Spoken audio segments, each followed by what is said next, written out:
বাংলাদেশের সবচেয়ে বড় দুর্নীতিগ্রস্ত city corporation Comilla city corporation. আজকে থেকে এই সিটি কর্পোরেশন একটি দুর্নীতি মুক্ত সিটি কর্পোরেশন হিসাবে আমি ঘোষণা করছি। 94% চিনিযুক্ত অরেঞ্জ ড্রিঙ্কস না, নিন জিরো ক্যাল অরেঞ্জ ড্রিঙ্ক পাউডার। আজকে আমি এখানে বসছি, আল্লাহ রাব্বুল আলামিন আমাকে এখানে বসিয়েছেন মানুষের সেবা করার জন্য। মানুষের একজন সেবক হিসেবে আমি কাজ করতে চাই। আমার মধ্যে কোনো দিন যেন এই চেয়ারের কোনো অহংকার অহমিকা আমার মধ্যে যেন না আসে, সেজন্য আমি আল্লাহর দরবারে ফরিয়াদ করব। আল্লাহ যেন সেটি সবসময় আমার ভিতরে রাখেন। ইতিমধ্যেই আমাকে দায়িত্ব বুঝিয়ে দেওয়া হয়েছে।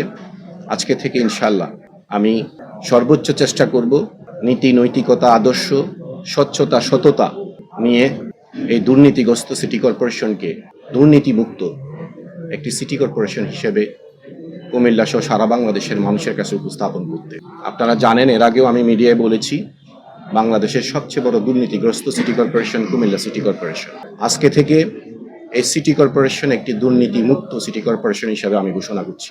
এই সিটি কর্পোরেশনে যদি কোনো দুর্নীতিগ্রস্ত কর্মকর্তা এখানে থেকে থাকেন, আপনাদের মাধ্যমে আমি আহ্বান জানাবো, যদি আপনাদের এই মানসিকতার পরিবর্তন আপনারা না ঘটাতে পারেন, দয়া করে আপনারা আপনাদের পছন্দের জায়গায় চলে যেতে পারেন। এই সিটি কর্পোরেশনে যদি আপনারা কর্মরত থাকেন, অবশ্যই দুর্নীতি মুক্ত হয়ে স্বচ্ছ হয়ে আপনাদেরকে এখানে থাকতে হবে। আল্লাহ রাব্বুল আলামিন আমাকে এই চেয়ারে যে কয়দিন রাখবেন, সততার সাথে আমি দায়িত্ব পালন করবো ইনশাআল্লাহ। আগামীকাল থেকে আমি যানজট নিরসনে নেমে যাব। সর্বোচ্চটুকু আমি চেষ্টা করব নির্বিঘ্নে যেন মানুষ চলাফেরা করতে পারে ঈদ পর্যন্ত, স্বাভাবিক রেখে, রাস্তাঘাট স্বাভাবিক রেখে মানুষকে যেন মানুষ তার কাজে নির্বিঘ্নে যেন কুমিল্লা শহরে অন্তত একটি পরিবেশ তৈরি হয়, যে ঘন্টার পর ঘন্টা জ্যামে বসে থাকতে না হয়। এই পরিবেশটুকু আগামী 2 দিনের মধ্যে এবং 3 দিন, যে ঈদের যে 2-3 দিন আছে, সেটি আমি এবং সিটি কর্পোরেশন প্রশাসন এবং আমাদের দলীয় নেতাকর্মীরা, আমার একটি বিবেক সংগঠন রয়েছে, সেই বিবেক সংগঠনের সদস্যরা সম্মিলিতভাবে আমরা আগামী দিন থেকে এই যানজট নিরসনে নেমে যাব ইনশাআল্লাহ। সকল লোকবল নিয়ে আগামী কাল থেকেই 4টি ওয়ার্ডকে আমরা অন্তত মশামুক্ত করার চেষ্টা করব ঈদের পূর্বে, এবং পর্যায়ক্রমে আগামী 1 মাসের মধ্যে মশা তো পুরোপুরি হয়তো নিধন করা সম্ভব হবে না, যতটুকু সম্ভব সর্বোচ্চ চেষ্টা ইনশাআল্লাহ কুমিল্লার মানুষ যেন মশারি ছাড়া যেন ঘুমাইতে পারে, সেজন্য আমরা সর্বোচ্চ চেষ্টা করব যে আজকে মানুষ মশারির ভিতরে নিরাপদ নয়। 2000 কোটি টাকার 70% কাজ মানে হচ্ছে প্রায় 1400-1500 কোটি টাকার কাজ হয়ে গেছে। দৃশ্যমান কিছু তো আমি দেখি নাই। কুমিল্লার মানুষের নজরদারিতে আসছে কিনা আমি জানি না।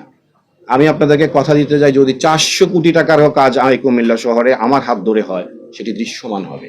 বিশেষ করে যে সমস্ত কাজগুলো চলমান রয়েছে, আমি সরজমিনে আমি নিজে গিয়ে আমি এগুলা পর্যবেক্ষণ করব, এবং আমি রাস্তাঘাটে গিয়ে আমি নিজে, যেহেতু আমি ঠিকাদারি ব্যবসা পূর্বে করেছি, আমার অভিজ্ঞতা রয়েছে, আমাদের যে ইঞ্জিনিয়ারিং ডিপার্টমেন্ট রয়েছে ওনাদের সাথে আমি বসবো। এখানে কোনো ছাড় হবে না।